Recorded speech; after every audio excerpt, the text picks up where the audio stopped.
બનાસકાંઠાના ડીસા તાલુકાના બળોધર ગામે આવેલ ભીલડિયાજી પાંજરાપોળમાં ઘાસચારો આરોગ્ય બાદ 36 ગાયોના મોત નીપજ્યા છે તો 15 ગાયોને સારવાર હેઠળ ખસેડવામાં આવી છે। ઘાસચારો આરોગ્ય બાદ થોડા સમયમાં જ એક બાદ એક 36 ગાયોના મોત થઈ જતા હડકંપ મચ્યો છે। પશુધન નિરીક્ષક ડોક્ટરો દ્વારા પોસ્ટમોર્ટમ કરતા ગાયોએ લીલો ઘાસચારો ખાધા બાદ મોત નીપજ્યું હોવાનું સામે આવ્યું। જો કે લીલા ઘાસચારામાં ગરમીના કારણે બફારો થઈ જતા ગાયોના મોત થયું હોવાનું અનુમાન લગાવવામાં આવી રહ્યું છે। તો ભીલડિયાજી પાંજરાપોળમાં એક બાદ એક 36 ગાયોના મોત નીપજ્યા હોવાનો મામલો સામે આવ્યો છે, ત્યારે 15 ગાયોને બચાવી લેવામાં આવી છે। 15 ગાયો હાલ સારવાર હેઠળ છે તો ઘાસચારો આરોગ્ય બાદ આ ગાયોના મોત નીપજ્યા હોવાનો મામલો સામે આવ્યો છે। તો ડોક્ટર દ્વારા તે અંગે તપાસ પણ હાથ ધરવામાં આવી છે, પોસ્ટમોર્ટમ પણ કરવામાં આવી રહ્યું છે। તો પ્રાથમિક તારણ અનુસાર જે ઘાસચારો ખાવામાં આવ્યો છે તેમાં બફારો થઈ જવાને કારણે મોત નીપજ્યું હોવાનું સામે આવ્યું છે, પરંતુ તે અંગે વધુ તપાસ હાથ ધરવામાં આવી છે। તો ડીસાના બળોધર ગામ પાસે આ બનાવ બન્યો છે, જેમાં 15 ગાય અત્યારે સારવાર હેઠળ છે અને 36 જે ગાય છે તેમના મોત નીપજી ચૂક્યા છે। તો બનાસકાંઠાની આ ઘટના ઘાસચારો આરોગતા 36 ગાયના મોત નીપજ્યા હોવાનો મામલો અને ડીસાના બળોધર ગામ પાસે આ બનાવ બન્યો છે।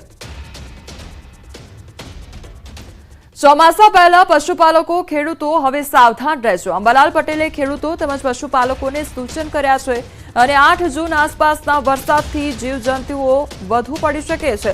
ગરમીને કારણે જનધનને સાવચેતી રાખવી પડે। પશુપાલકોએ પશુઓનું ધ્યાન રાખવું જરૂરી બને છે, તો ગરમીથી જનધને ખૂબ સાવચેતી રાખવી પડશે। 8મી જૂને થતા વરસાદથી જીવજંતુ વધારે પડવાની શક્યતા છે, પણ આ ગરમી જે વધારે પડી રહી છે તેને જનધને સાવચેતી રાખવાની ગરમી જરૂર પડશે। ડિહાઇડ્રેશન ના થાય એનું ધ્યાન રાખવાનું પડશે। પશુઓએ માલધારીઓ પશુઓનું પણ ધ્યાન રાખવાનું રહેશે।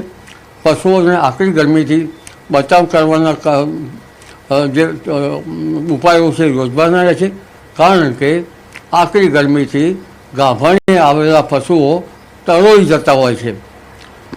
એટલે કે જે બચ્ચું જે છે એ વિયાણ વખતે મુદત પહેલાં મૃત પશુ જન્મતું હોય છે, એટલે આ ગરમીથી જનધને આ વખતે આખરી ગરમીથી ઘણી સાવચેતી રાખવાની જરૂર પડશે। પાલનપુરના તાજપુરા વિસ્તારમાં ધરોઈનો પાઇપલાઇન લીકેજ થતા હજારો લીટર પાણીનો વેડફાટ થયો છે। એક તરફ શહેરના અનેક વિસ્તારમાં પીવાના પાણીની પારાયણ જોવા મળી છે, તો બીજી તરફ તાજપુરામાં હજારો લીટર પાણીનો વેડફાટ થતો હોય તેવા દ્રશ્યો જોવા મળી રહ્યા છે।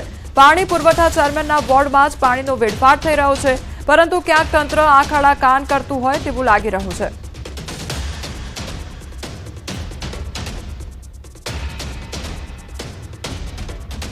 અમદાવાદ